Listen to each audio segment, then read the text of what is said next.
Momento, vamos dar início a mais um programa TCE Cidadão, promovido pela Escola de Contas, conselheiro José Amado Nascimento.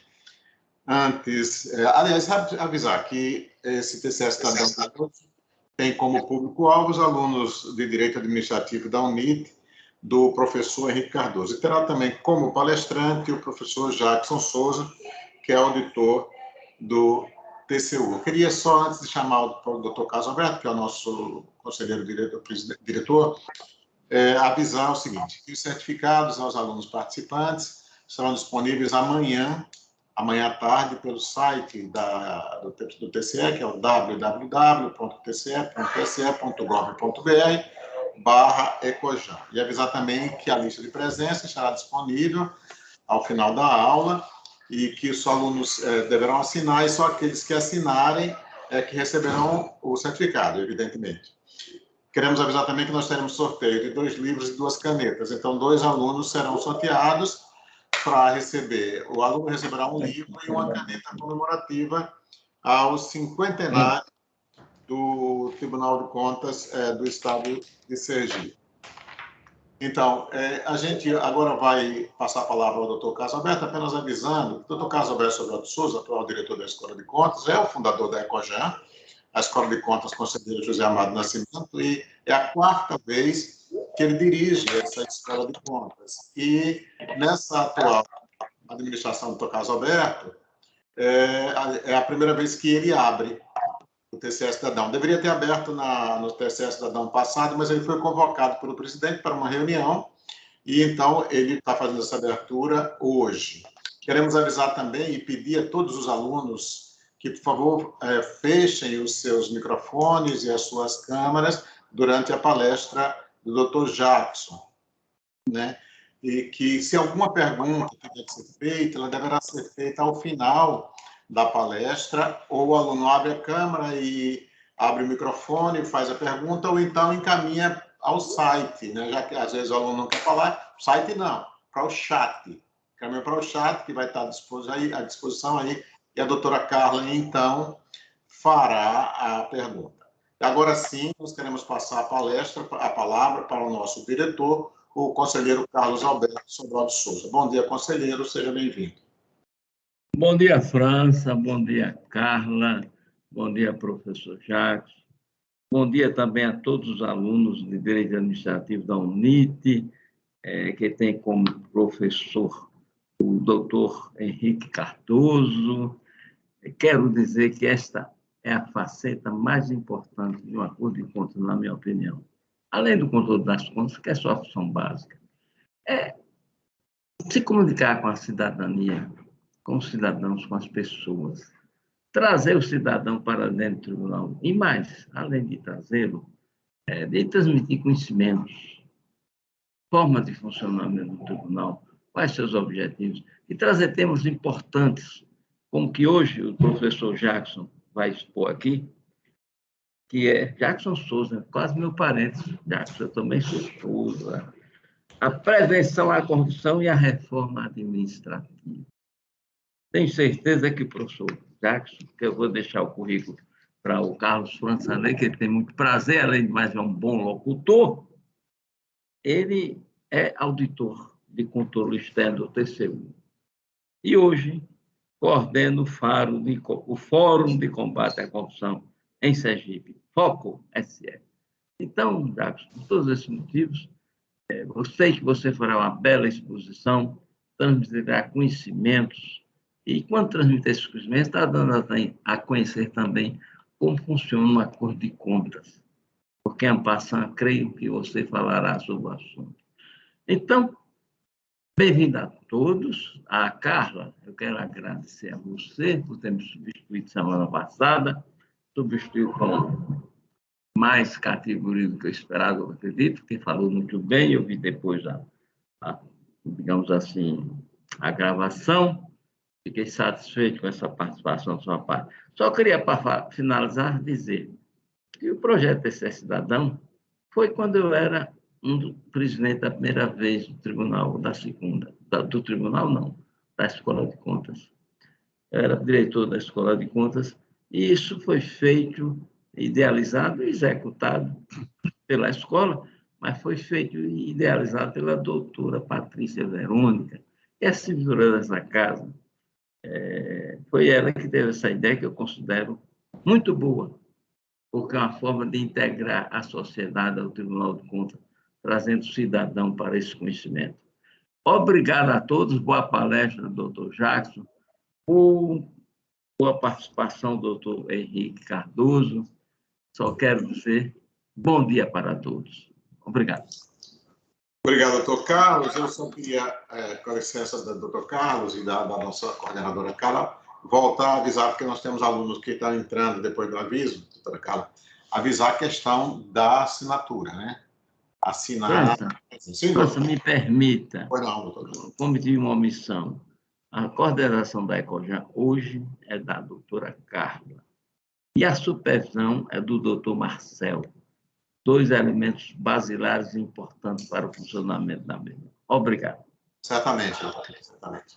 Então, apenas para reforçar a questão da assinatura, né, da presença ao final do evento e a certificação que sai amanhã à tarde. Apenas para reforçar, doutora Carla, porque alguns alunos a gente percebeu que chegaram após o início, né? Então, agora nós vamos ler o currículo resumido do Dr. Jackson Luiz Araújo Souza, que é auditor federal do controle externo do Tribunal de Contas da União desde 2001, atualmente exercendo a função do secretário do TCU em Sergipe. Já ocupou as funções de diretor técnico e assessor na Secretaria de Controle Externo de Sergipe. Graduado em Administração e Direito, com mestrado em Desenvolvimento e Meio Ambiente, todos pela Universidade Federal de Sergipe. Palestrante em eventos do TCU, atuou como instrutor do Instituto Cerzedelo Corrêa, do Tribunal de Contas da União, em curso de formação de analistas do TCU. Tutor e conteudista de cursos à distância, promovidos pelo ISC, nas áreas de licitações e contratos, controles na administração pública e convênios. Atualmente, é o coordenador do Fórum de Combate à Corrupção em Sergipe, o FOC. Então, nós queremos passar a palavra para o doutor Jackson, que vai falar sobre a prevenção à corrupção e a reforma administrativa. Bom dia, doutor Jackson. Bom dia, França. Bom dia, doutor Carlos Alberto, Carla Teixeira. Bom dia ao professor Henrique, que está nos ouvindo, explicou aí a situação em relação à participação.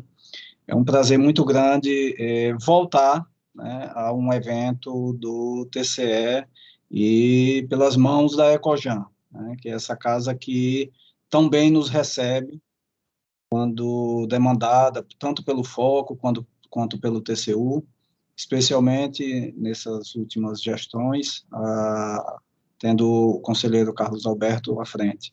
Mais uma vez, eu reitero meus agradecimentos, doutor, quanto a sempre solícita participação de vocês e ajuda, principalmente do FOCO, quando a gente tem os eventos para divulgar, enfim, essas participações são muito importantes e a Ecojan tem sido sempre uma parceira de muito valor. O tema que eu vou tratar hoje, prevenção à corrupção e à reforma administrativa, eu vou me socorrer aqui de uma apresentação, já deve estar aparecendo aí para vocês.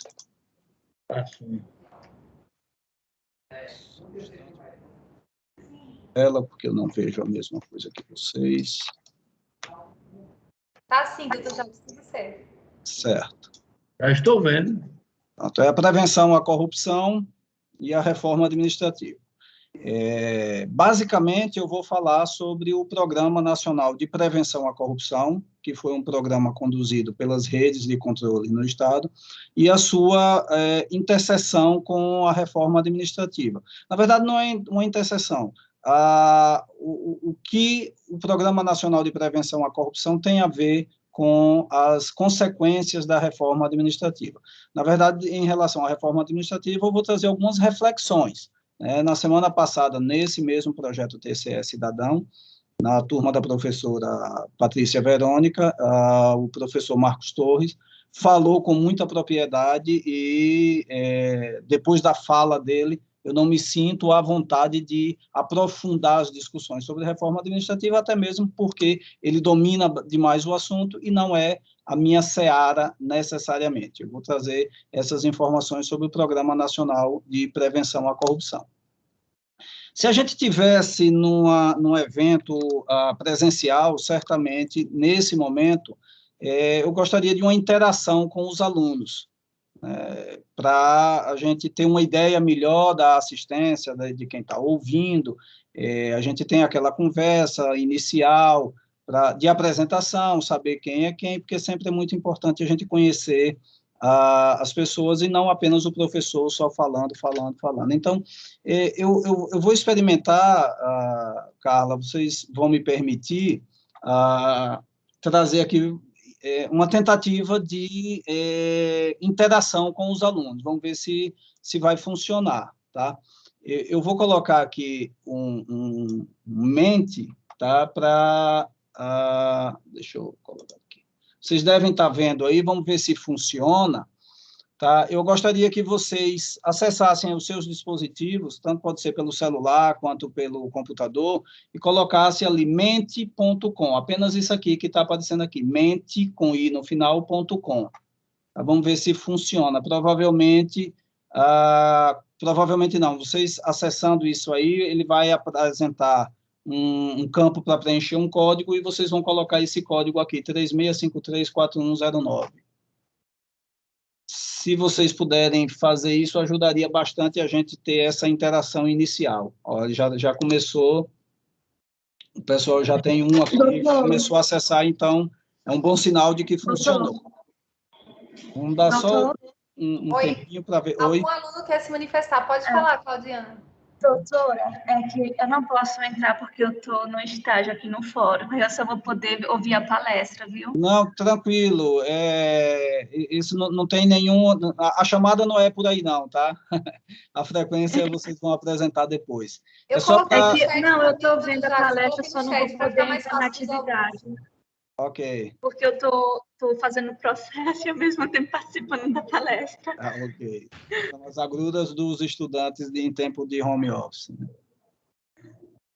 Então, porque eu vou ter outras interações com o Mente um pouco à frente, então eu queria fazer esse teste, essa só tem um objetivo apenas de testar a ferramenta para ver se a gente está interagindo bem. Por enquanto, a gente tem 246 alunos que interagiram, ainda é pouco em relação ao que a gente tem na sala, eu acho que deve ter uns 20 alunos, mas, enfim, não é obrigatório, mas é interessante. Bom, eu sou estudante e estagiária no Fórum de Carira. Estagiária de doutorado. Ok, Claudiana. Bom, então, vamos passar adiante, tá, gente? Obrigado aí para quem participou, é só para poder testar a ferramenta, mas adiante a gente coloca uma outra como questão em relação ao que a gente falou, para a gente dar sequência, tá? Então, como eu estava falando, eu vou falar sobre prevenção à corrupção e, especialmente, o Programa Nacional de Prevenção à Corrupção, que é o programa que as redes de controle no Estado tocaram. Eu vou tratar de conceitos fundamentais desse programa, o PNPC, Programa Nacional de Prevenção à Corrupção, e vou apresentar os resultados preliminares dele, que a gente terminou uma fase agora.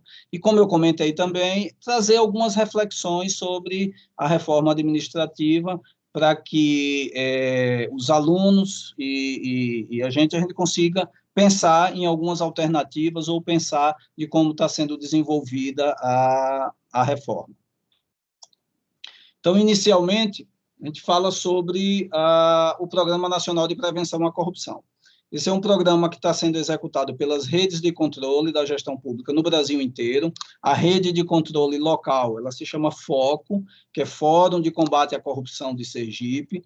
Ela é integrada pelos principais órgãos de controle do Estado. Nós temos Polícia Civil, a Polícia Federal não, ela está em processo de entrada, Polícia Civil, Ministério Público do Estado, Ministério Público Federal, Tribunal de Contas do Estado, Tribunal de Contas da União, Controladoria Geral da União, Controladoria Geral do Estado, que hoje se chama Secretaria de Transparência e Controle, por todos esses órgãos que integram esse Fórum de Combate à Corrupção.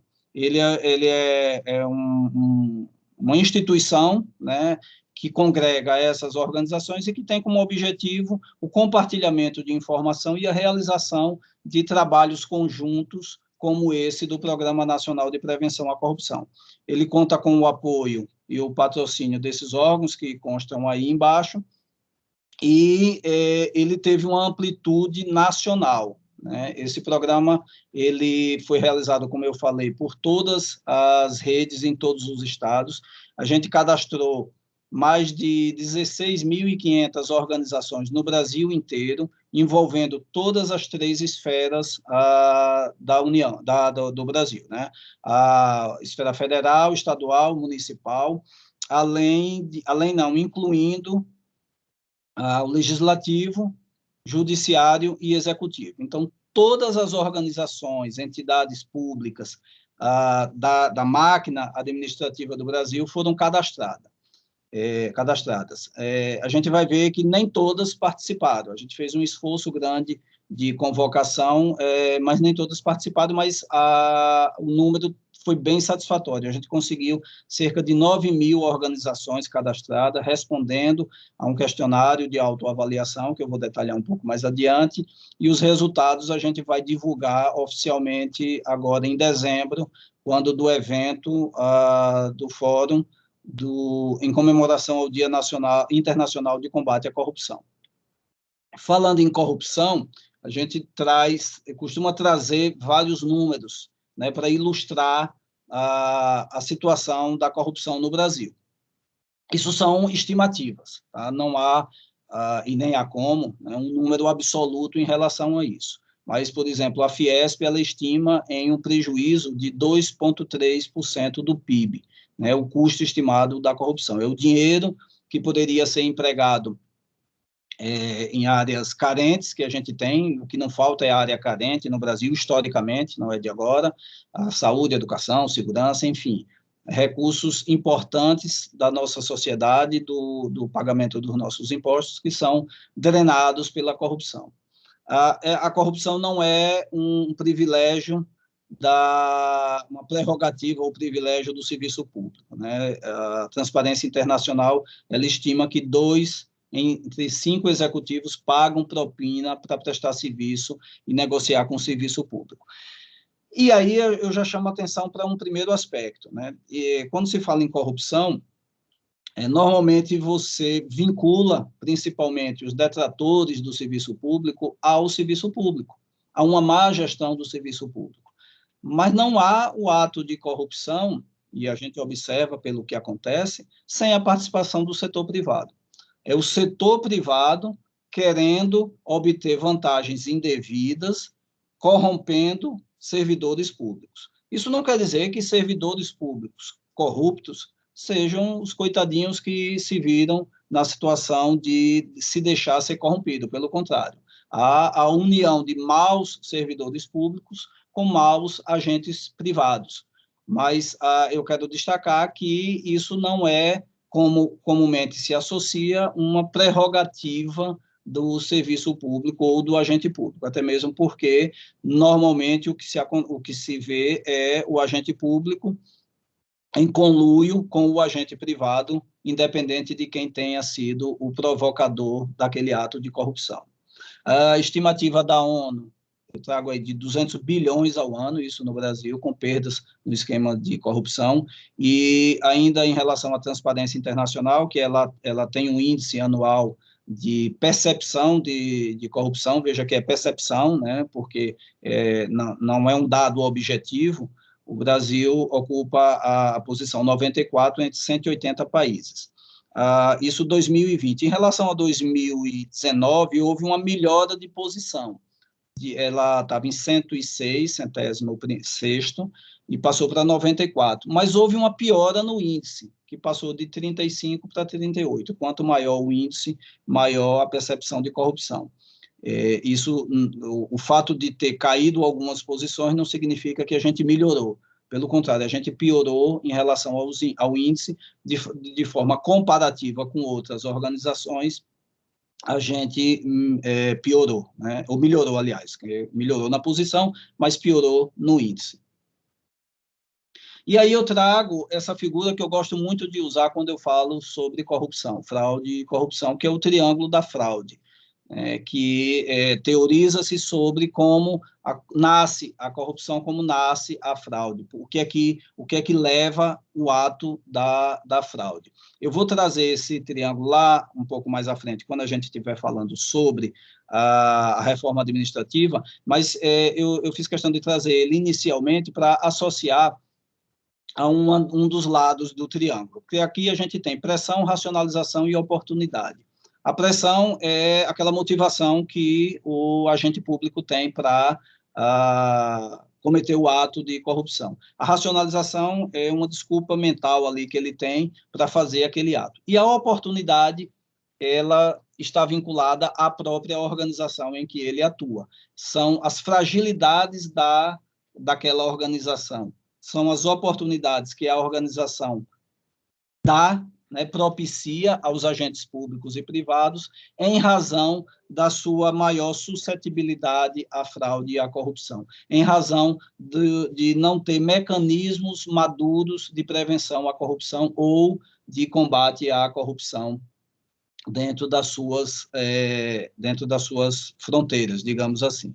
E aí a gente entra nos objetivos do Programa Nacional de Prevenção à Corrupção, que é oferecer aos gestores públicos dos 3 poderes, nas 3 esferas de governo, como eu falei, ferramentas e orientações voltadas para o aperfeiçoamento contínuo das estruturas de prevenção à corrupção nas suas organizações. Há uma forte crença, na gente que formulou o programa, de que a prevenção, dotar as organizações públicas de mecanismos de prevenção à corrupção são muito mais eficazes do que o combate a posteriori. Eu acho que é um sentimento geral da nossa sociedade que o combate à corrupção, ele traz para a gente uma sensação de, usando uma expressão popular, de enxugamento de gelo, porque a gente vê grandes operações policiais, até prendendo gestores e agentes privados, mas a gente não vê o recrudescimento na melhoria do ambiente de negócio no Brasil, em relação à corrupção. Mudam-se as pessoas, mudam os agentes, porque aqueles foram afastados temporariamente, porque não é incomum a gente ver agentes públicos voltando à cena depois de atos de corrupção passados 5, 10 anos, o que é uma coisa impensável, deveria ser extirpado da vida pública em razão disso. Mas essa sensação de enxugar gelo, ela é decorrente desse combate a posteriori no nosso entendimento, porque a polícia investiga, e só uma ressalva, tá? O destaque para a prevenção não quer dizer diminuir o combate a posteriori. O combate a posteriori tem que ocorrer. Só que, comparativamente à prevenção, ele é menos efetivo, porque a gente vê, é muito comum a polícia investigar, o Ministério Público oferecer denúncia, o judiciário julgar e até condenar, mas a gente também continua vendo os atos de corrupção se repetirem, e às vezes no mesmo modus operandi de antes. Então, é preciso ter um olhar diferente para o combate, o enfrentamento à corrupção. Eu prefiro o termo enfrentamento, porque combate significa que ocorreu depois. E depois que o ato de corrupção, depois que a corrupção ocorreu, a sociedade já perdeu, todos nós já perdemos. Isso é inegável. Não dá para recuperar aquela situação anterior. Ainda que se recupere o valor monetário, o que é muito difícil, no mínimo, há uma perda muito grande em relação ao que foi desviado e ao que foi devolvido, e a gente vê historicamente que o que tem sido devolvido é muito pouco. ainda que houvesse esse restabelecimento monetário dos valores ao erário, a sociedade já perdeu. Não tenha dúvida que a sociedade já perdeu. O estudante ficou sem a alimentação escolar, o estudante ficou sem condições adequadas de estudar. Houve evasão escolar. Quem é que vai recuperar a evasão escolar daquelas crianças que saíram da escola porque a alimentação escolar não era entregue regularmente?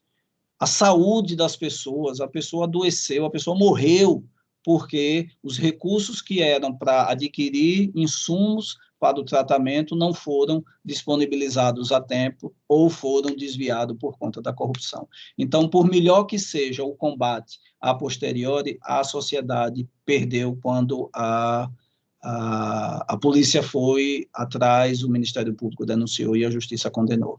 Há uma tendência também da gente se sentir meio que de alma lavada, quando há uma grande operação das polícias em que se prende gestores corruptos, agentes privados corruptos. Mas o sentimento devia ser de lamentação, porque ao acontecer aquilo, a gente está vendo que, mais uma vez, os nossos mecanismos de enfrentamento à corrupção continuam falhando e a gente tem que fazer alguma coisa a respeito. E aí a gente traz alguns porquês desse programa. Ele tem um enfoque em ação preventiva abrangente no país.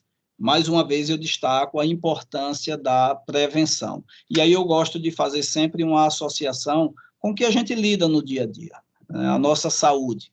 A gente, todo mundo sabe, nem todo mundo pratica, é verdade, mas todo mundo sabe que a prevenção é muito melhor do que você tentar cuidar da saúde depois que adoece. Você ter uma alimentação saudável, você ter hábitos de vida saudável, fazendo exercício físico, etc., é muito melhor e mais barato, e a gente faz essa associação com o enfrentamento à corrupção, do que você fazer um tratamento depois que adoece. Por melhor que seja o antibiótico, por melhor que seja o remédio, por melhor que seja o cirurgião, seu corpo estaria muito melhor se você tivesse investido mais em prevenção do que em correção posterior. Mesma coisa, por exemplo, segurança em casa, né?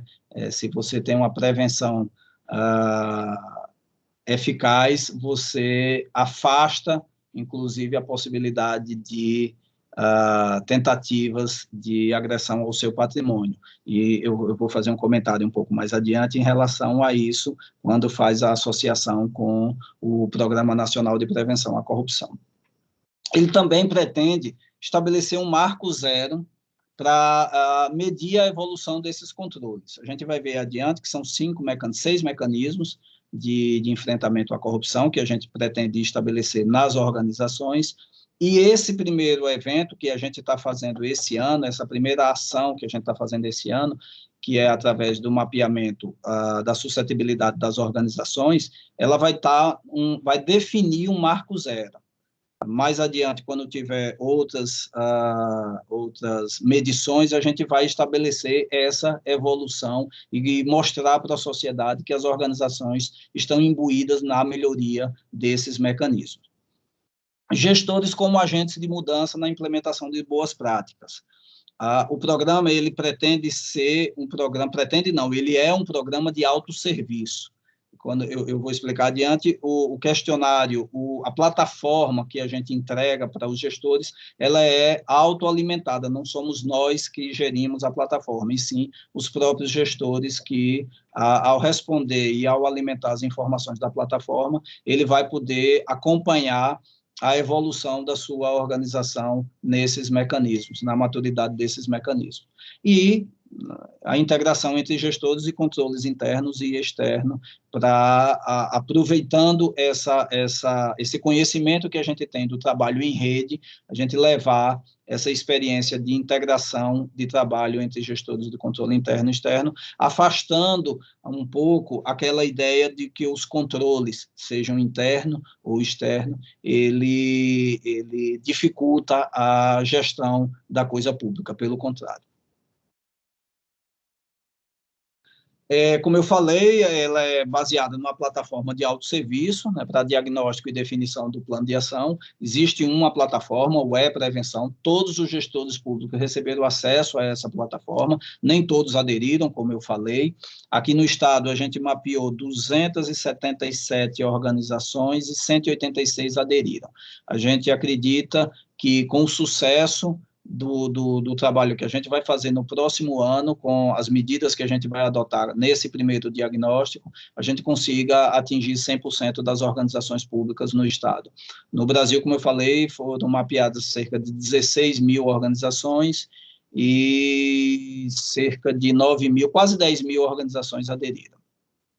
A realização contínua de avaliações online, como eu falei, a plataforma E-Prevenção, ela é uma plataforma de autosserviço e fica permanentemente aberto, exceto nas épocas de validação das respostas do questionário.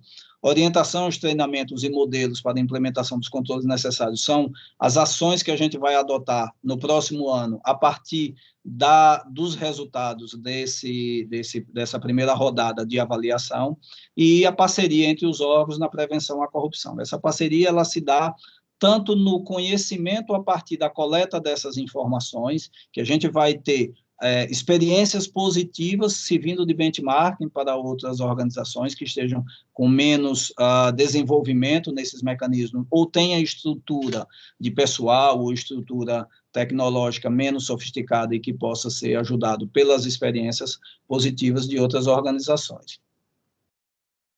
E aqui, como eu falei, a gente avalia esses 6 mecanismos de controle, né? Prevenção, detecção, investigação, correção, monitoramento e transparência e participação social. A prevenção, como eu falei, ela é o principal mecanismo, a principal medida de avaliação que a gente tem, tanto é que no questionário que tem 45 práticas que são avaliadas pelas organizações, 18 delas são de prevenção, 45 elas se referem só a municípios e ao Estado, as outras organizações respondem a 33, porque essa última de estados e municípios, ela foi inserida após a adesão da CGU como uma das formuladoras do programa a nível nacional, e inseriu de um programa que ela tem, o Time Brasil, as questões de transparência e participação social. Então, cada um desses mecanismos, eles são avaliados em algumas práticas. Avalia-se a gestão da ética e integridade, por exemplo, na prevenção, controles preventivos, transparência e accountability. Na detecção, controles detectivos, canais de denúncia, auditoria, etc. Veja que o foco principal é a prevenção. Tá? A gente ter mecanismos de integridade nas organizações que rechacem possíveis tentativas de práticas de atos de corrupção naquela organização. Mas nem toda prevenção ela é 100% efetiva. Né? Você procura diminuir ao máximo a possibilidade de haver atos de corrupção, mas é possível que essa primeira fronteira seja ultrapassada. Aí a organização precisa ter mecanismos eficazes de detecção, ou seja, eu não posso apenas cuidar da minha saúde, mas eu preciso estar atento à detecção de eventuais rompimentos dessa primeira barreira. E aí a gente vai trabalhar nos mecanismos das organizações para que elas tenham controles detectivos efetivos, né? Canais de denúncia, auditoria interna, etc. Uma vez detectado, a organização tem que ter mecanismos de investigação que consiga, de fato, identificar que aquilo é um ato de corrupção. Uma vez investigado de forma adequada, você tem que ter a forma correta de correção. Correção aqui é no sentido de identificar o ilícito de forma adequada para que o agente ou os agentes causadores ou que cometeram aquele ato de corrupção venham a ser punidos. Porque de nada adianta a gente detectar e investigar e, por exemplo, em havendo ilícitos penais, a justiça não consiga condenar por falta de prova, por exemplo. Exatamente porque a organização não tinha mecanismos maduros para oferecer tanto à polícia, ao Ministério Público e à Justiça as ferramentas para a punição dos agentes. E o monitoramento, né, que a gente divide em dois: monitoramento contínuo e monitoramento geral. Monitoramento contínuo são aqueles mecanismos de verificação instantânea de integridade daqueles atos. E monitoramento geral são monitoramentos que são estabelecidos por período para checagem de se os mecanismos continuam válidos, atuais e efetivos e adequados para aquela organização. O resultado dessa avaliação que nós estamos fazendo no Brasil inteiro, ele é representado, né, é produzido um relatório para cada organização, e esse relatório é só daquela organização, tá? Apenas ela tem acesso, mas a gente tem acesso ao resultado consolidado e representado nesse mapa de calor, né, em que a gente tem, na horizontal, o grau de aderência às boas práticas, e, na vertical, o poder de compra e poder de regulação. Poder de compra e poder de regulação, a gente levantou também essa informação das organizações, porque quanto mais alto o poder de compra ou o poder de regulação de uma organização, mais ela está suscetível à corrupção, se não tiver os mecanismos e as boas práticas que a gente avalia. Então, significa que uma organização que tenha um poder de compra muito elevado, os agentes privados corruptos têm uma atenção maior e o potencial prejuízo é muito grande, porque ela tem aquele poder de compra elevado. E o poder de regulação também. Poder de regulação você tem uma organização que, apesar do poder de compra ser baixo, mas tem um poder de regulação muito alto, porque a sua regulação, a sua atuação interfere nos agentes privados, interfere na vida econômica dos agentes privados. E aí a gente pode citar uma agência reguladora, uma controladoria, né, que não necessariamente tem um poder de compra muito grande, mas os seus atos, as suas ações, ela interfere nas ações do setor privado, e isso torna aquela organização mais suscetível ou menos suscetível à corrupção. E aqui as cores, elas são intuitivas, né? O nível aceitável de suscetibilidade é o verde. Na verdade, esse termo aceitável, né, ele foi traduzido de expressões em inglês, mas é o nível melhor, tá? É o nível ótimo de suscetibilidade, e não aceitável, como a gente comumente associa. Nível médio, nível alto e nível muito alto de suscetibilidade. Aqui é onde ninguém deseja estar, e aqui é onde as organizações deveriam estar. Mas a realidade sempre nos coloca de frente para o que de fato acontece. Quando a gente estava no processo de divulgação do programa, a gente chamava muito a atenção dos gestores que ficavam em dúvida se aderiam ou não, porque é um programa voluntário, não é um programa obrigatório. Naturalmente, não é obrigatório, porque ele é conduzido pelas redes de controle, não é um ato normativo do Tribunal de Contas da União ou do Tribunal de Contas do Estado, obrigando as organizações a aderirem. Ele é um ato voluntário.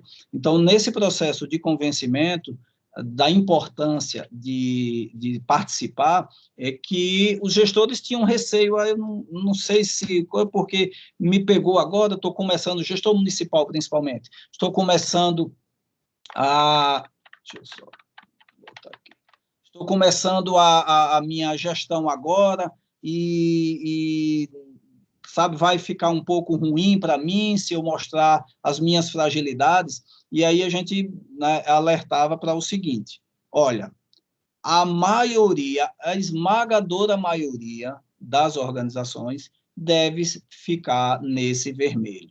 Ninguém se iluda, porque é essa a nossa realidade. Aliás, seria uma surpresa muito grande se as organizações no Brasil, dadas todas as circunstâncias que a gente conhece e vivencia, elas aparecessem no verde. Haveria um problema muito grande na sistemática do programa. E outra, é uma excelente oportunidade para a gente perceber as fragilidades que as nossas organizações possuem e investir na melhoria desses mecanismos. Então, essa preocupação a gente tentou mitigar através desses argumentos. Aí a gente traz algumas questões, principalmente para os gestores, né? Vou passar rápido, porque não é o objetivo aqui convencê-los, e sim o que a gente passou para os gestores. Né? Por que participação dos gestores, pandemia que estamos enfrentando, momento oportuno, e as organizações ficarão expostas. Para essas dúvidas, a gente apresentou para os gestores alguns argumentos antecipando as dúvidas deles. Ação conduzida por instituições de controle sem custos para a entidade. Então, as entidades não teriam custos nenhum. Elas atuarão como parceiro do gestor na implementação de melhoria do seu sistema de controle através de uma construção de uma estratégia conjunta. A disponibilização de um relatório individual e sigiloso, com pontos fortes e oportunidades de melhorias em termos de prevenção à corrupção. Oportunidade de engajamento do gestor no aperfeiçoamento das estruturas de controle da organização, o que representa, né, um aspecto altamente positivo perante a sociedade. E no atual contexto da pandemia, né, mostrou que é importante um ambiente seguro. A gente viu exemplos e mais exemplos de malversação de recursos públicos, exatamente se aproveitando do desespero da sociedade com a pandemia, com a necessidade de prover os sistemas de saúde, de equipamentos e insumos adequados para um enfrentamento rápido daquela situação. A gente viu muitos agentes públicos e privados se aproveitando dessa situação, e isso se deu principalmente pelas fragilidades institucionais que a gente tem nas organizações, e agora a gente percebe claramente com a avaliação desse programa. E, em última instância, a sociedade experimenta a melhoria do serviço público, o que é bom para todo mundo. Então, esse diagnóstico que eu vou apresentar aqui, eu estou até me avançando um bocado no tempo.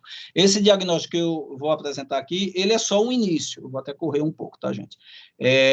O pós-diagnóstico, tá, é que é o mais importante, né? Como eu falei, a plataforma ela é de autoavaliação, ela permanece aberta o tempo inteiro, ela fornece um plano de ação para acompanhamento e implementação dessas boas práticas que foram identificadas que as organizações não possuem, um fomento muito forte na implementação de programas de integridade nas organizações, a gente vai investir muito nisso.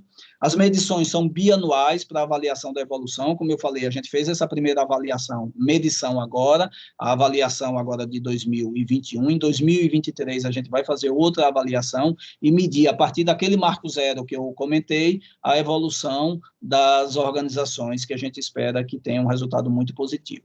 Vai gerar checklist para análise, tá? Esse plano de ação, as organizações vão poder fazer essa checagem do que ela precisa melhorar, vão ter kits disponibilizados com encontros técnicos e encontros em EAD, oficinas, eventualmente a partir do levantamento das informações. Aqui os resultados preliminares, eu destaquei 3. Isso, como eu falei, vai ser divulgado oficialmente no início de dezembro, no evento de comemoração ao Dia Internacional de Combate à Corrupção. Espero todos vocês lá. Vai ser também transmitido pelo TCE. A gente vai usar, mais uma vez, a estrutura. Eu estou dizendo, viu, doutor Carlos, antes de pedir, mas eu sei que vocês, como integrante do Foco, como integrante da rede, sempre tem essa disponibilidade, então, perdão até pela falta de elegância de já antecipar sem ter ainda comunicado. Mas, enfim, na semana que se comemora o Dia Internacional de Combate à Corrupção, a gente vai ter um evento local, dentre outras palestras, uma delas vai ser essa de apresentação dos resultados dessa primeira rodada. Então, o que a gente observou muito fortemente, assimetria na adesão entre estados. Então, houve estados que obtiveram quase 100%, a gente não chegou em nenhum estado que teve 100%, mas muito perto, 96%, 97% de adesão dos órgãos públicos, o que é muito bom. aqui em Sergipe a gente ficou na faixa de 70, quase 70%, não chegou a 70, 69 e alguma coisa, por cento de adesão das organizações. Ficou aquém do que eu pessoalmente esperava, mas é um resultado também muito bom para essa primeira rodada. A gente, como eu falei, a gente espera que com os resultados que a gente vai apresentar e principalmente com as ferramentas de auxílio às organizações, a gente consiga, já na segunda rodada, uma adesão de 100% das organizações. A gente constatou uma suscetibilidade alta, muito alta, à fraude e à corrupção nas organizações. Como eu disse também, não é novidade, né? Estranho seria se a gente tivesse obtido um resultado muito diferente disso, porque a gente sabe das necessidades, e também porque tem um aspecto. O questionário que fez essa avaliação, ele é baseado nas melhores práticas internacionais de prevenção à corrupção. Então, a régua é muito alta. Então, como a gente tem a quantidade de organizações, a maior quantidade de organizações que a gente tem são prefeituras e câmaras de vereadores dos municípios. E são exatamente essas as que têm as maiores fragilidades, dada uma série de fatores, né? Fatores históricos, fatores estruturais, de pessoal, etc. Mas é exatamente para essas organizações que a gente tem uma atenção muito especial e espera obter resultados muito promissores nas próximas rodadas. E é muito importante que seja assim também, porque são os municípios que executam a maioria das políticas públicas que impacta diretamente a vida do cidadão. Então, se a gente conseguir uma evolução nessas organizações, a gente vai ter um ganho muito grande. E mostrou também a alta mobilização das redes de controle, o que nos dá um conhecimento muito grande desse trabalho em rede, que é tão importante para todas as organizações em qualquer área, né? E na área de combate à corrupção, ela é fundamental para que haja essa troca de informação, esse compartilhamento de informação, não é troca, é compartilhamento, e a realização de trabalhos conjuntos para que não fique cada um nas suas ilhas de poder e não retorne para a sociedade com resultados efetivos. Aí, esse quadro aqui é o quadro do Brasil, tá? A gente tem aqui 6.251 organizações no vermelho, a maioria absoluta, né, 75%, e apenas 259 no verde, 3%. Sergipe não ficou muito diferente disso, como a gente pode observar também aí nesse quadro. Esse quadro é o quadro de Sergipe, tá? Apenas 2% no nível aceitável, 27% no amarelo, 7% no laranja e 64% no alto. E, como eu falei, não é demérito das organizações, tá?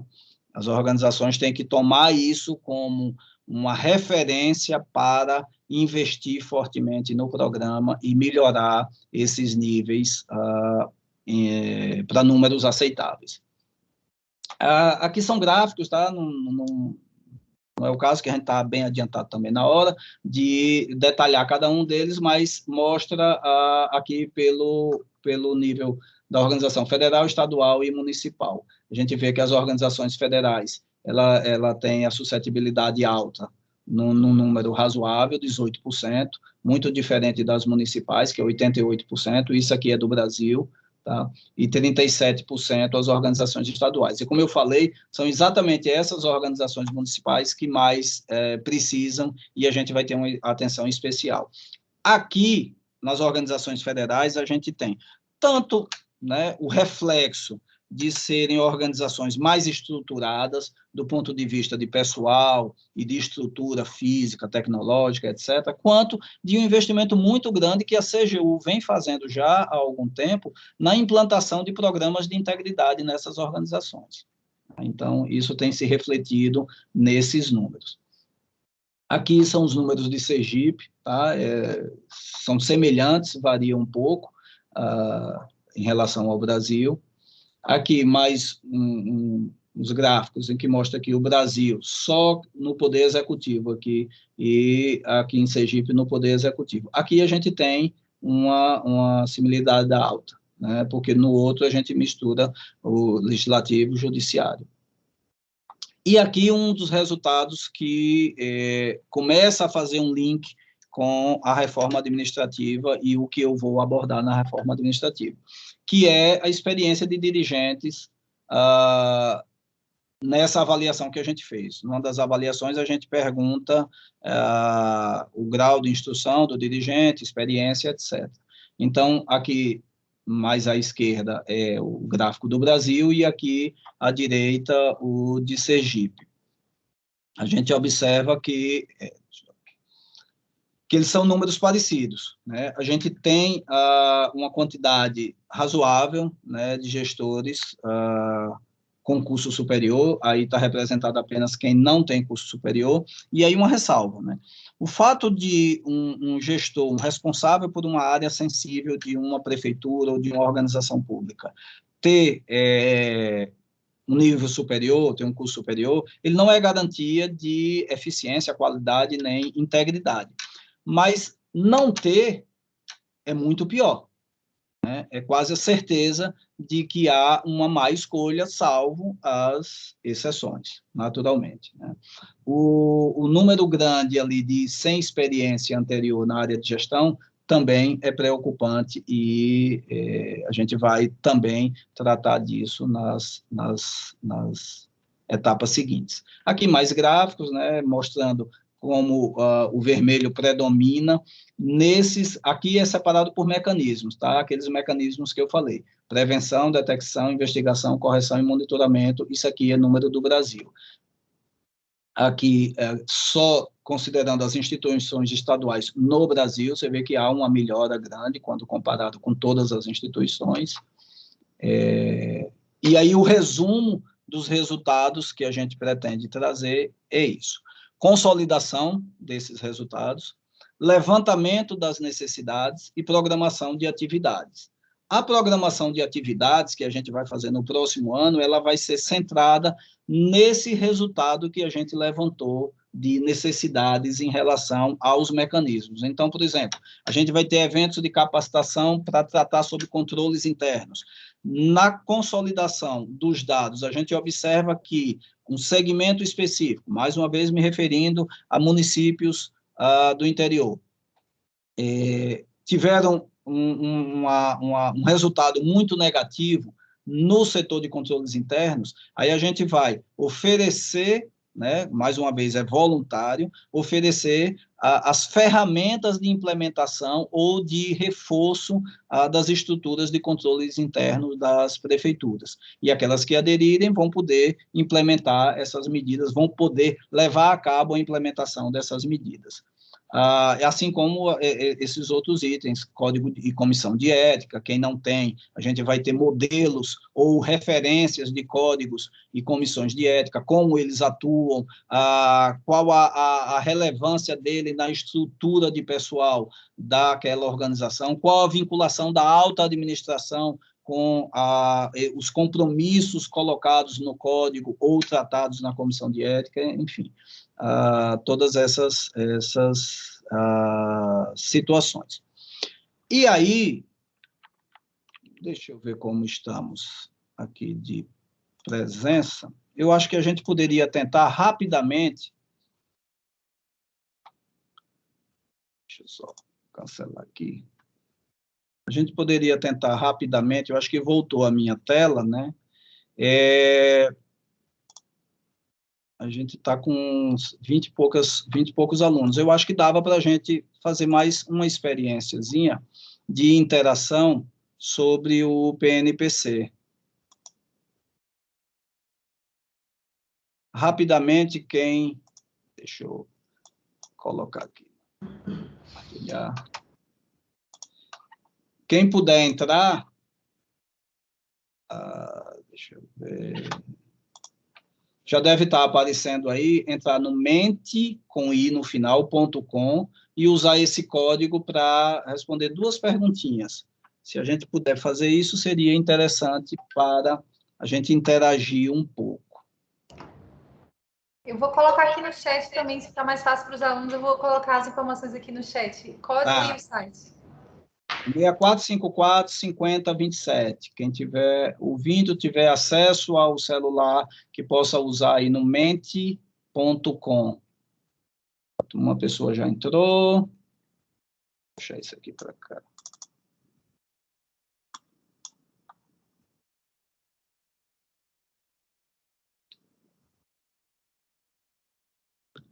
Gente, se a gente não for rápido nisso, é melhor a gente passar adiante, sem colocar pressão em vocês, mas, enfim, se acostumem com a pressão. O professor Henrique deve dar pressão de vez em quando.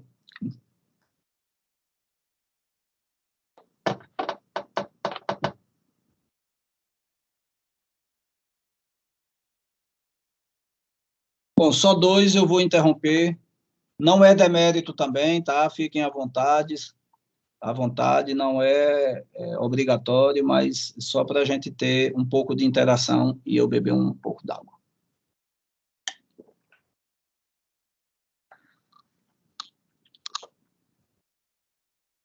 São 2 perguntas, tá? Respondendo a primeira, pode depois passar para a segunda.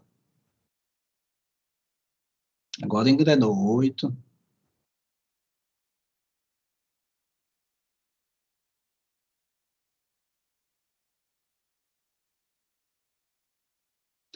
Depois da minha fala, ficaria difícil, né? Eu imagino, ficaria difícil a gente dar uma maior atenção ao combate posterior, e eu acho que também é consenso na sociedade, né? Em todos nós. Mas está havendo uma divisão ali, maior atenção à prevenção e igual atenção aos dois, porque, de fato, não dá para você começar do zero uma prevenção, se você tivesse que destinar recursos, né? Você tirar recursos do combate a posteriori e destinar apenas para a prevenção. De fato, o meio termo sempre é o mais indicado. Como é que eu passo aqui para a segunda questão? E a segunda questão, de tudo que vocês viram, né, qual o maior desafio do PNPC? Né? O que é que vocês imaginam que nós, da coordenação, podemos ter que enfrentar como o maior desafio? Esse aí é um tipo de gráfico em que você gradua, né, de 0 a 5. Eu acho que não, ele não é absoluto, tá? Se você achar que um determinado motivo ele é mais ou menos, você marca ali mais ou menos pelo meio, etc.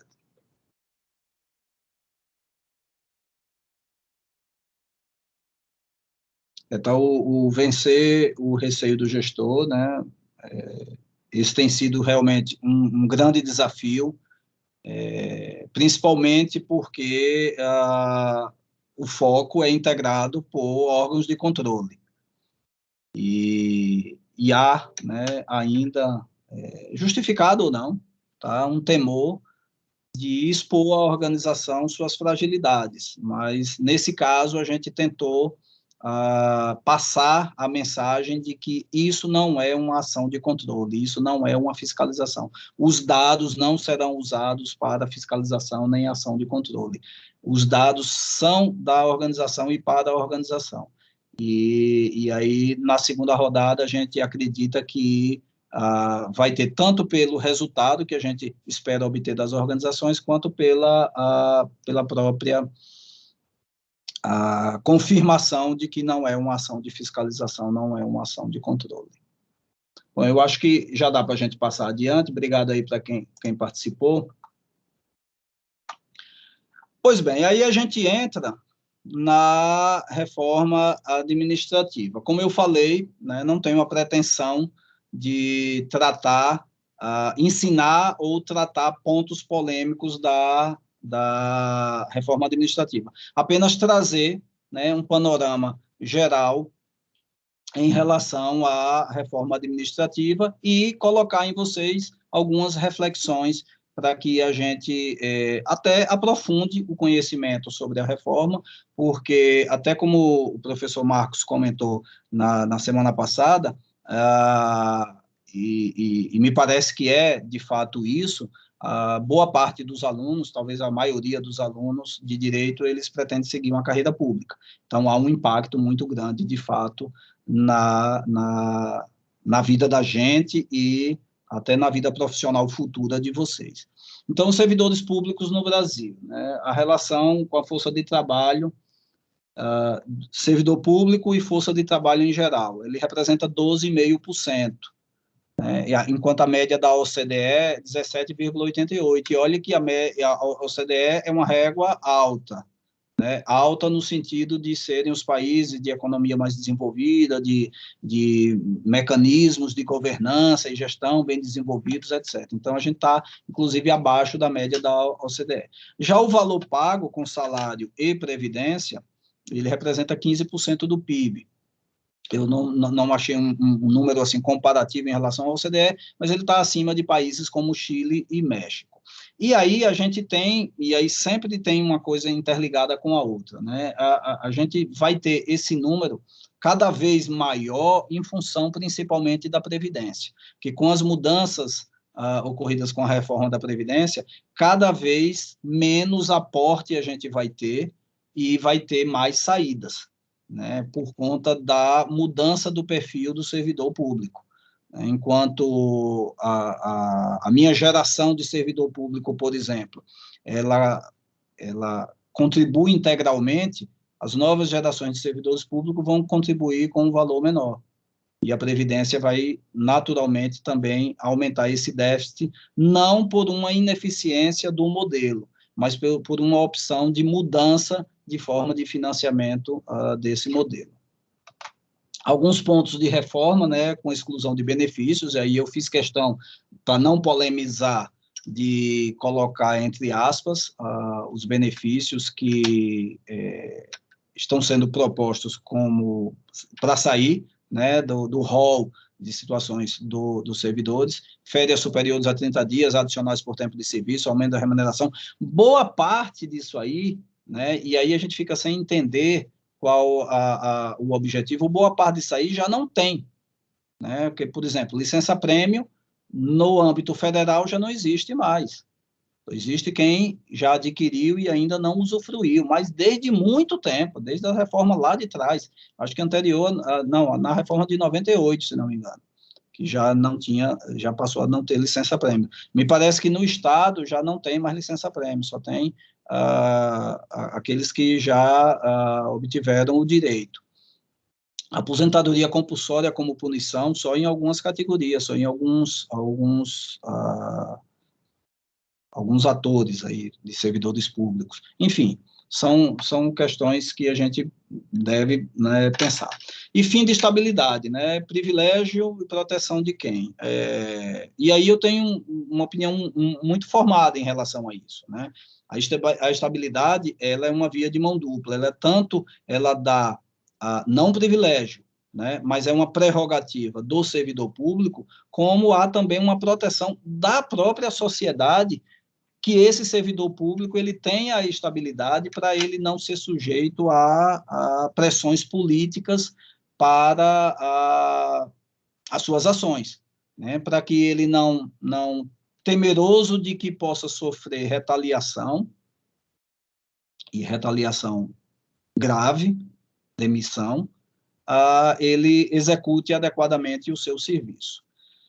Isso esconde maus servidores? Esconde. Mas a gente tem uma série de ferramentas não utilizadas, é bem verdade, para não deixar que isso aconteça. Então, o fato de não utilizar ferramentas já existentes não significa que deva ter uma medida drástica de fim de estabilidade para servidores públicos. E acontecimentos recentes na nossa vida pública, na vida da nossa sociedade, a gente tem observado que tem sido uma âncora servidores públicos terem estabilidade. A terceirização, né, serviço temporário, 10 anos, prorrogações de contratos, etc. A gente também tem exemplos recentes de terceirização de atividades, principalmente na área de saúde, que se revelou o caos. E alguns argumentos dos defensores, né, como, por exemplo, o enxugamento da máquina e menos corrupção, e máquina menos burocrática e menos corrupção, se isso de fato é verdade, né? O enxugamento da máquina não tem nenhuma relação com a corrupção. Claro que se você tem uma máquina muito burocrática, você tende a ter corrupção, porque você tem aquele velho e infeliz ditado de vender, criar dificuldade para vender facilidade. Mas isso não quer dizer que, via quebra de algumas condições que foram contratualizadas lá quando o servidor entrou no serviço público, ele vá diminuir a corrupção apenas com isso. Corrupção é um fator social muito mais complexo do que simplesmente atingir os servidores. E aí eu trago, mais uma vez, o triângulo da fraude para não mais agora abordar esse lado do triângulo, o lado da oportunidade, como também destacar o lado da pressão e da racionalização.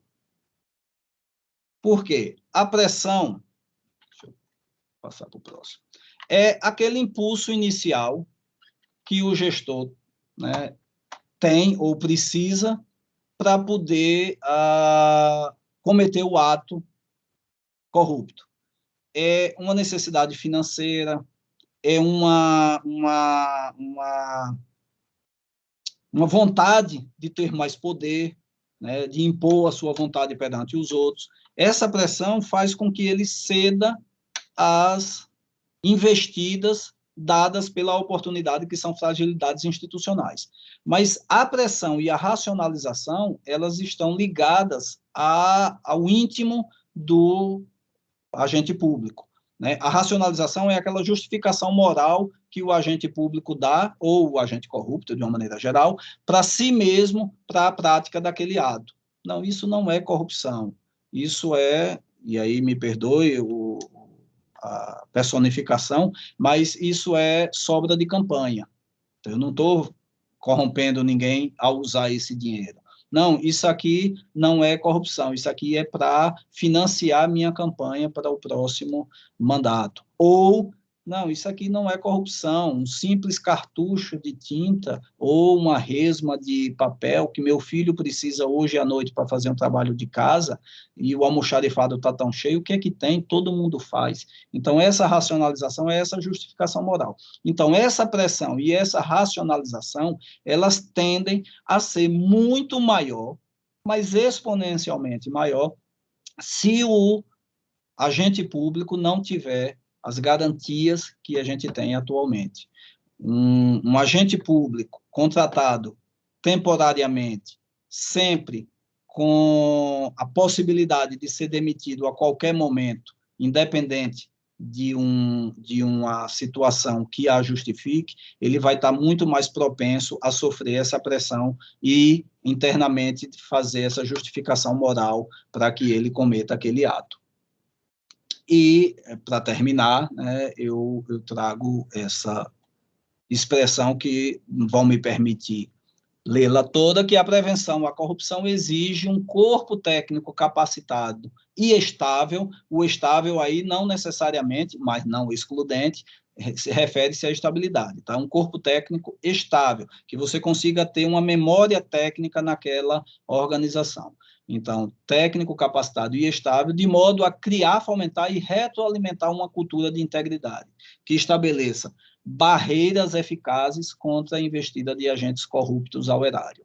É através desse mecanismo, da criação desse escudo de proteção, que as organizações sequer tentam cometer atos para aquela organização, porque ela sabe que ali não vai haver nenhum tipo de investida, porque sabe que ali não é terreno fértil para isso.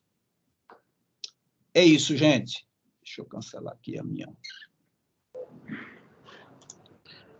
Doutor Se a gente tiver tempo, o pessoal ainda está... Como é que está a frequência aí? Deixa eu ver. Então, é isso que eu quero saber de Carla, se tem alguma pergunta, alguém quer fazer alguma pergunta. Isso. Sem áudio, Cláudia. Você está sem áudio, Carla. Carla, seu microfone está desligado. Doutor Jackson, a frequência está do mesmo jeito do início, então Eu vi. todos os alunos permaneceram. Se o senhor quiser falar mais alguma coisa, acho que o Não, senhor ia falar. na verdade, eu vou abrir para perguntas, né? Se o pessoal tiver pergunta, a gente vai respondendo. Se não, e se a gente ainda tiver um tempinho, eu faria mais uma investida do Mente. Mas, se o pessoal tiver pergunta, vamos nas O perguntas senhor que pode estão. colocar na tela o mente, e aí, se eles tiverem alguma pergunta, eles vão se manifestando aqui. Pronto, vou preparar aqui. Queria informar os alunos que eles podem ou já ligar o microfone e fazer a pergunta, ou, se preferirem, podem também digitar no chat que a gente lê aqui a pergunta ao Dr. Jackson. Combinado. Bom, eu vou colocar aqui, porque para aqueles mais tímidos... Doutora, como é que usa o chat aqui, que eu não sei?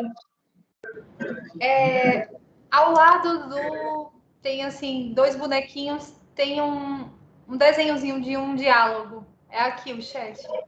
Lá em cima. Obrigada. Pronto. Obrigada, Inclusive, doutora. nós vamos colocar a lista de presença através do chat. Então, fique ligado no chat, que ao final, após o sorteio, para poder receber o certificado, vocês vão precisar assinar essa lista de presença. Carla, no caso, a Claudiane está falando, se ela não quiser aparecer para fazer a pergunta, ela quiser fazer só com a voz, é só abrir o microfone e fazer, né? Isso. Não precisa ligar a câmera, não. Pode fazer pergunta também só pelo microfone. Bom, enquanto o pessoal está pensando aí na pergunta, está elaborando a pergunta, quem puder responder, esse já deve estar aparecendo aí no Mente, então, repetindo, mente.com. Quando falamos em serviço público, que vem a mente, né? Desculpa o trocadilho aí. Esse é daquele tipo nuvem, tá? Você escreve 1, 2, 3 palavras que venham à mente, e aí é formada uma nuvem com aquelas mais faladas. Se não tiver interação, também a gente pode encerrar, tá? Mas fiquem à vontade, não aparece, não vale xingamento, tá? Não tem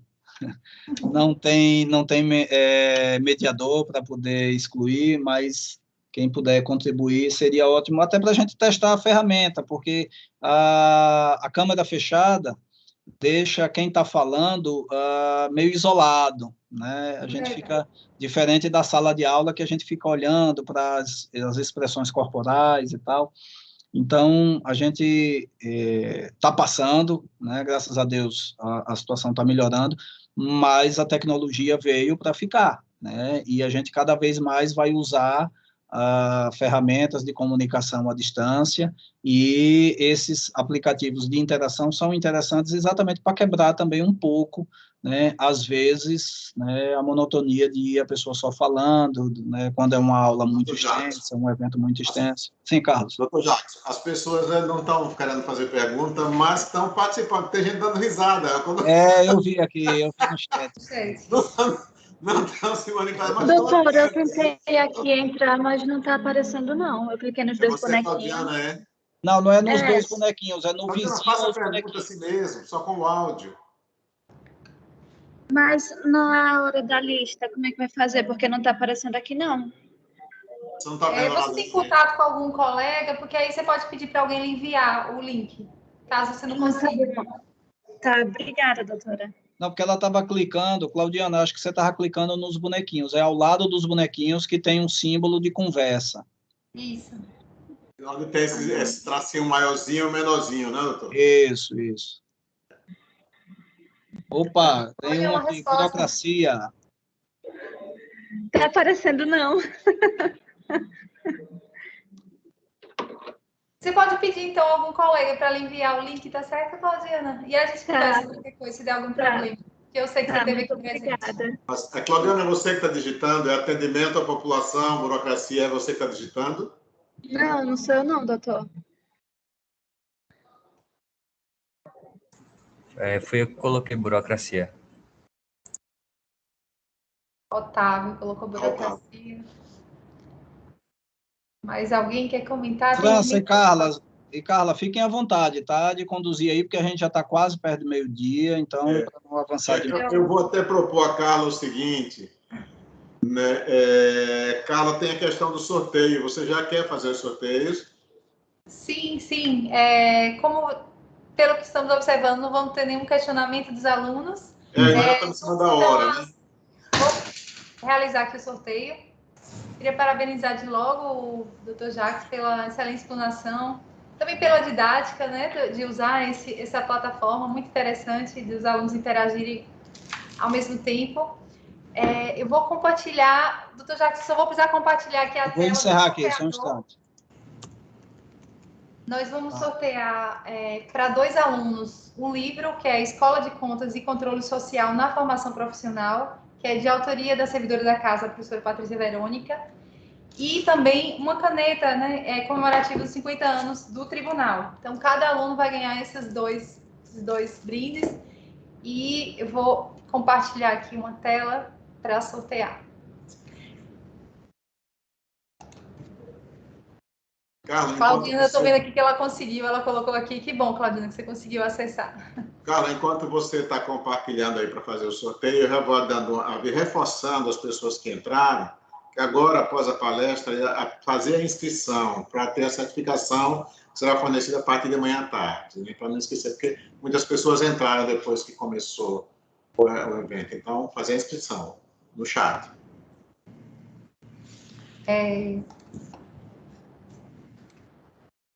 Na verdade, não é nem inscrição, é a lista de presença, né?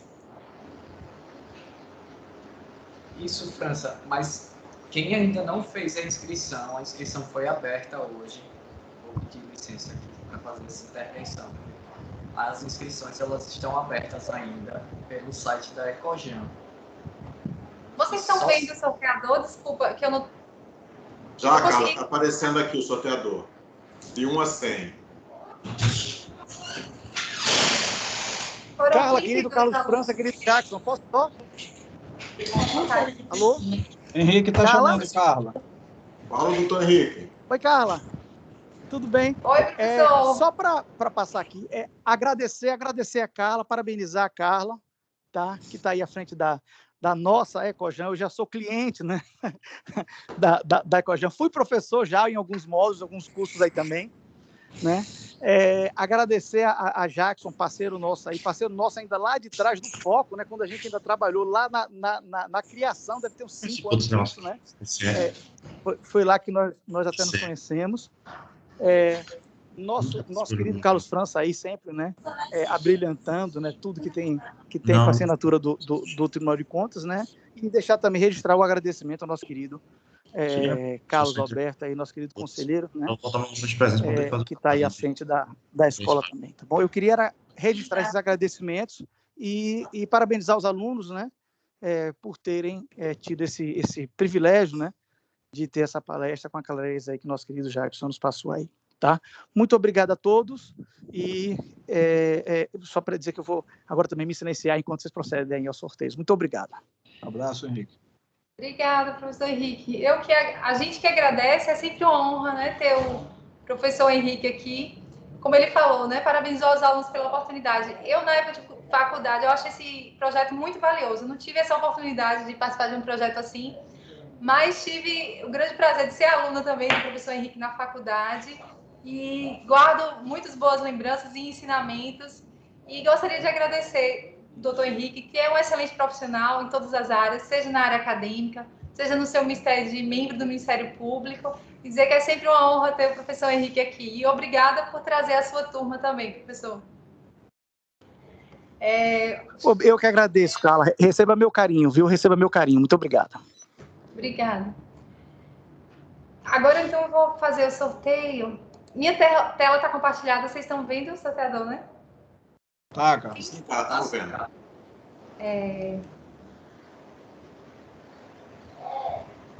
Número 4, vamos ver se o aluno está aqui presente.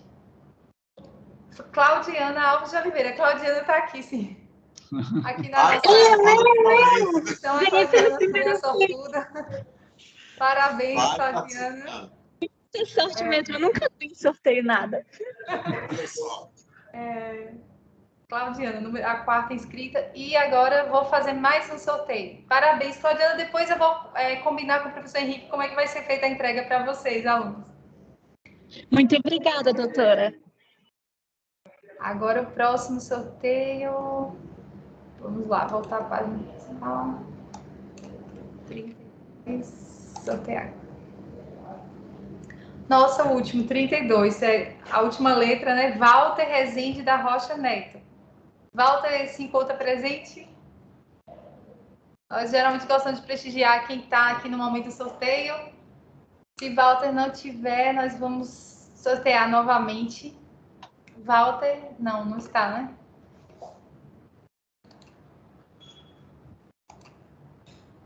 Vamos novamente, mais um sorteio. Número 13 é Leila Thaisa. Leila Thaisa está aqui no momento com a gente. Estou aqui. Ah, sim, Leila tinha sim. acabado de comentar aqui no chat. Abra a câmera, Leila, por favor. Pronto. Ah! Parabéns, Leila. Parabéns. Abri o microfone só. Deixa eu Estão fechar ouvindo? aqui. Pronto, Estão então. ouvindo? Estamos ouvindo sim, Leila. Parabéns, você ganhou o livro e a caneta. Sou aluna do professor Henrique. Desculpa, não ouvi. Parabéns, Leila. Professor Henrique, vai ser feita a entrega. Parabéns. Exatamente, pode deixar comigo. Obrigado. Eu sou aluna de professor. Tá certo. Parabéns a Leila e a Claudiana. Com Sou o sorteio, Henrique, nós da não Unid. tínhamos mais nenhuma... Muito obrigada, doutora. Estou feliz, muito feliz. Que bom, que bom. Que bom, Ok, Claudiana. obrigada. Eu gostaria agora de fazer os agradecimentos. Agradecer ao Dr. Jackson. Dr. Jackson já é um parceiro aqui da escola. Ele comentou até sobre um próximo, né, evento a ser realizado aqui pelo Foco. Queria adiantar que é sempre um prazer receber o senhor e esse evento de fundamental importância, né, falar sobre o combate à corrupção, que é um tema assim intrínseco às atividades que o tribunal desenvolve. Né? O tribunal ele tem esse importante papel de fiscalizar a gestão dos recursos públicos e desenvolve não apenas como forma de penalizar, né, quando tem dano ao erário, mas principalmente de forma preventiva, né, através da fiscalização, através da orientação. E a Escola de Contas entra nesse papel, né, de orientação, através dos cursos para qualificar, como o Dr. Jacques colocou aí no último slide, a importância de ter servidores qualificados, gestores qualificados. Então, dentre os papéis, né, aqui da escola é esse, de ofertar cursos para qualificar os jurisdicionados, gestores, servidores, e também trazer os cidadãos, né, fortalecer, como nesse projeto TCE Cidadão, que é de tamanha importância, fortalecer a cidadania, fortalecer o controle social também. Então, eu queria agradecer ao Dr. Jackson e dizer que é sempre uma honra ouvi-lo aqui, falar também sobre esse tema. E a escola desenvolve esse projeto TCE Cidadão, que é um projeto que tem essa função de trazer os alunos, né, de conhecer um pouco de como funciona o Tribunal de Contas, né, a instituição Tribunal de Contas, e trazer temas importantes a serem debatidos, temas atuais, como reforma administrativa, como combate à corrupção, que é um tema que tem que estar sempre sendo tratado. Então, eu queria agradecer aos alunos também que estão aqui conosco, que prestigiaram o nosso projeto. Espero que tenham aproveitado essa oportunidade, né? Essa manhã de ensinamentos.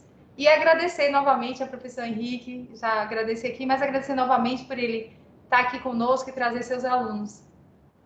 Eu gostaria também de agradecer a todos que participaram aqui, ao Carlos França, que está sempre aqui conosco na comunicação, ao pessoal da equipe da escola, que trabalhou para que ocorresse tudo bem hoje. E agora eu vou devolver a palavra ao jornalista Carlos França, que ele vai fazer uma entrega simbólica do certificado ao Dr. Jackson Souza. Obrigada, Dr. Jackson. Obrigado. Mais uma vez. Dr. Jackson, antes do certificado, o senhor quer dizer alguma coisa? Sim, agradecimento também, né? Agradecimento à Ecojan, né, que sempre nos recebe tão bem. Agradecimento à doutora Patrícia, que foi a mentora da nossa vinda aqui, né? Conversou com o professor Henrique, ele prontamente se dispôs a abrir espaço na atividade dele, na atividade acadêmica, e agradecer e parabenizar tanto o professor Henrique quanto os alunos dessas atividades, porque a gente, quando é estudante, a gente fica muito voltado para a atividade bem acadêmica, né? E essa atividade extramuros da academia, ela é muito interessante, muito importante para que os alunos conheçam como é, no caso do evento anterior, né, como é que funciona o TCE, um Tribunal de Contas, uma sessão, e outras informações não diretamente voltada para aquela atividade acadêmica, mas que impactam tanto na formação deles como cidadãos, como de bons profissionais que certamente serão no futuro. Então, parabenizar a presença deles, agradecer e parabenizar por essa disposição em ouvir, né, para além da academia, né, atores que não estão diretamente voltados para a academia, ou pelo menos naquele momento não estão atuando na academia, mas que têm uma importância também na formação do conhecimento. Aí, demais, agradecer a sempre gentil acolhida do França, do conselheiro Carlos Alberto. Enfim, eu me sinto realmente em casa aqui na Ecojan. Me permitam essa digressão de me sentir em casa com vocês, porque realmente sempre sou muito bem acolhido. Agradeço. Muito obrigado. Doutor, querido Carlos França, eu posso falar só uma coisa antes de Alguém concluir? quer falar? Com certeza, é o professor Henrique, professor. Vontade, professor. Só uma coisa, isso que o professor Jacques falou, é a questão do saber prático. Tá? O saber prático, que às vezes nós somos muito atônica da nossa atuação como professor, em razão até da função de membro do Ministério Público. Eu até peço desculpas, porque naquele momento que eu estava dentro do carro, eu estava me dirigindo também ao Ministério Público, né, e depois aqui em casa também trabalhando com o processo do próprio Ministério Público. Então, a gente estava aqui assistindo, ouvindo a palestra, mexendo em processo, trabalhando no sistema, porque pela manhã é essa atividade nossa prática, né? Nós trabalhamos como professor, mas nós temos também essa atividade muito prática, que é exatamente talvez aquilo que a gente tenta passar mais para os alunos, aquela coisa do dia a dia. O que nosso querido Jackson disse aí é que, de certa forma, o professor não substitui o livro, mas também o livro não substitui o professor. Então, esse saber prático, esse nosso encontro, essa discussão, essa visão de quem está trabalhando na linha de frente, de quem tem excelência, como é o caso, né, do nosso querido amigo Jackson, que está aqui na linha de frente do combate à corrupção, do controle de contas, né?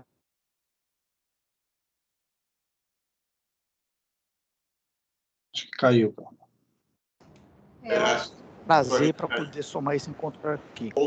Desculpe, isso talvez seja o mais importante que nós tenhamos para poder trazer esse encontro, é o saber prático que nosso querido amigo e colega Jackson trouxe para aqui. Cara, mais uma vez, muito obrigado. Carlos França, muito obrigado. Vocês são sempre parceiríssimos. Viu? Eu peço desculpas até um pouco pelas minhas ausências aqui, porque também eu estava aqui atuando em alguns processos nossos aqui do próprio Ministério Público também.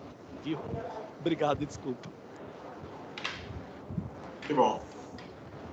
Mais alguma coisa, Carla? Não, professor. Agradecer novamente ao professor Henrique e por, mesmo ele estando, né, com suas obrigações, ainda conseguir estar aqui com a gente e dar essas palavras. Vamos ao certificado, então?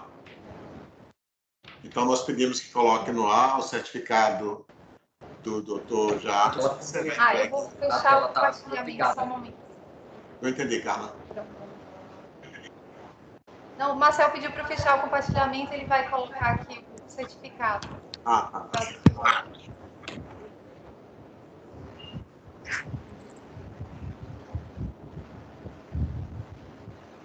Só um instante. E aproveita para informar que o link da lista de presença já está no chat para os alunos marcarem suas presenças lá. O certificado está sendo colocado por Marcel, né? Isso. Marcel, nosso supervisor, também faz de tudo, né, Marcel? A gente tenta ajudar. da melhor forma possível.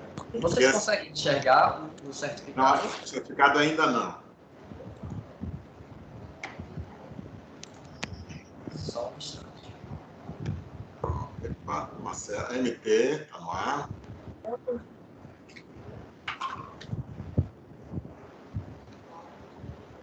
Consegue enxergar agora? Não, Marcelo ainda não apareceu, não. Ainda não, Marcel. Agora, está aí, certificamos que Jackson Luiz Araújo Souza participou do TCE Cidadão Virtual do professor Henrique Ribeiro Cardoso, como na condição de palestrante. Então, está aí o certificado, de maneira virtual, que será entregue ao Dr. Jackson. Parabéns, Dr. Jackson, e como disse Carla, muito obrigado, né? Eu que agradeço, uma honra, né? Ter um certificado aí da Ecojam, sempre é uma honra. Bom dia a todos, muito obrigada. Então, em nome da doutora Carla e do Dr. Carlos Alberto, nós declaramos encerrado esse TCE Cidadão. Apenas, doutora Carla, pedindo licença para lembrar que amanhã será a posse do nosso novo conselheiro, doutor Luiz Alberto Menezes, amanhã a partir das 9 horas, aqui no Tribunal de Contas, conselheiro que substitui o doutor Carlos Alberto Sobral de Souza, que está hoje na condição de conselheiro aposentado. Obrigado a todos e até o nosso próximo encontro. Professor Jackson, eu vou solicitar o encaminhamento do certificado ao e-mail do senhor. E qualquer dúvida, nós estamos à disposição. Ok. Tá bom. Agradeço. Um abraço. Um abraço a todos. Até a próxima. Tchau, tchau. Até. Carla. Carla e Marcel. Oi, Pedro. Pedro. Iniciar a gravação, já percebi que ela tinha sido iniciada. Foi algum de vocês que iniciou? Fui eu, Pedro. Fui eu. Ah, tá bom. Aí você, por favor, interrompa a gravação. E depois Parar a você gravação, vai não é ser isso? Isso, depois você vai ser notificada pelo e-mail que